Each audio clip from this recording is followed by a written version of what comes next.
ത്രിയേക ദൈവത്തിന് സ്തുതി. യേശുവിൽ സ്നേഹവന്ദനം. ഒരു മനുഷ്യൻ പരദേശത്ത് പോകുമ്പോൾ തൻ്റെ ദാസന്മാരെ വിളിച്ച് സമ്പത്ത് അവരെ ഏൽപ്പിക്കുന്നു. ഒന്നാമന് 5 താലന്ത്, രണ്ടാമന് 2 താലന്ത്, മൂന്നാമന് 1 താലന്ത്.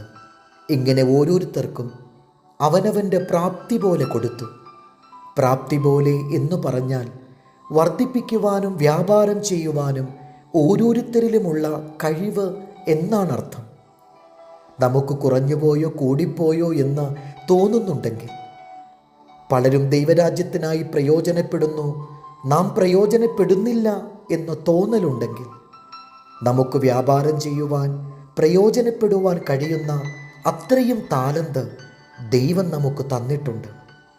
നമ്മുടെ താലന്തുകൾ വർദ്ധിപ്പിക്കുമ്പോൾ അതിൽ സന്തോഷിക്കുന്ന ഒരു ക്രിസ്തുവുണ്ട്, ഒരു സ്വർഗമുണ്ട്. 5 താലന്തും 2 താലന്തും വർദ്ധിപ്പിച്ചപ്പോൾ യജമാനൻ അവരോട് പറയുന്നത്, നിന്നെ അധികമായി ഞാൻ അനുഗ്രഹിക്കും, എൻ്റെ സന്തോഷത്തിൽ പങ്കുചേരുവാൻ ഞാൻ നിന്നെ ക്ഷണിക്കുന്നു എന്നാണ്. ദൈവത്തിൻ്റെ സന്തോഷവും സമാധാനവും നമ്മുടെ ഹൃദയത്തിൽ പൂർണ്ണമാകുവാൻ നല്ലവനും വിശ്വസ്തനുമായ ദാസനും ദാസിയുമായി നാം മാറണം. ദൈവരാജ്യത്തിൽ തൻ്റെ താലന്തുകൾ പ്രയോജനപ്പെടുത്തുവാൻ കഴിയാത്തതിൻ്റെ ഏറ്റവും വലിയ തടസ്സം അലസതയാണ്. അതാണ് 1 താലന്ത് കൊടുത്തവരിൽ സംഭവിച്ചത്. നാം താലന്തുകൾ വർദ്ധിപ്പിക്കുന്നതിൽ ഉത്സാഹമുള്ളവരാകണം. നാം ക്രിസ്തുവിനെ അറിഞ്ഞ് രക്ഷിക്കപ്പെട്ടവരാകാം, ആരാധിക്കുന്നവരും ദശാംശം കൊടുക്കുന്നവരുമാകാം. എന്നാൽ താലന്തുകൾ വർദ്ധിപ്പിക്കുന്നില്ലെങ്കിൽ ദൈവഭക്തൻ്റെ അവസാനം നിത്യനരകത്തിലാകും. പരിശുദ്ധാത്മാവിൻ്റെ ഫലങ്ങളെ വർദ്ധിപ്പിക്കുവാൻ കഴിയണം. വൃക്ഷത്തെ ഫലം കൊണ്ട് തിരിച്ചറിയുന്നത് പോലെ നമ്മിൽ ക്രിസ്തു ഫലം കായ്ക്കണം.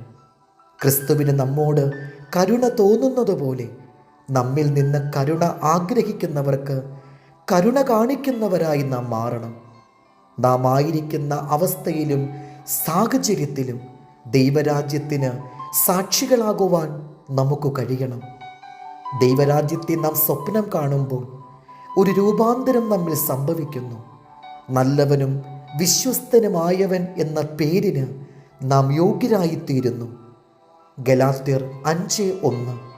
സ്വാതന്ത്ര്യത്തിനായിട്ട് ക്രിസ്തു നമ്മെ സ്വതന്ത്രരാക്കി. ആകയാൽ അതിൽ ഉറച്ചു നിൽപ്പിൻ. അടിമനുഖത്തിൽ പിന്നെയും കുടുങ്ങിപ്പോകരുത്.